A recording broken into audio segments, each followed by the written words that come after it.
In fact, we know for a fact, and I have to get the specific book once more, but all of the cathedrals that you see built in England, the island of England, were built by the Moors.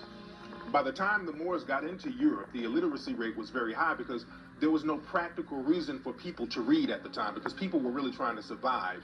So the only people who could read at the time were monks or religious figures. So the Moors went into Europe and they started to establish universities. The first university created in Europe, University of Salamanca, they created the education system that Europe adopted. They brought in what became classical music. They're the ones who brought architecture and fineries. In fact, it was so advanced that the teachers in the Moorish paradigm in the Iberian Peninsula, the teachers under the Moors got the equivalent of $40,000 a year back then.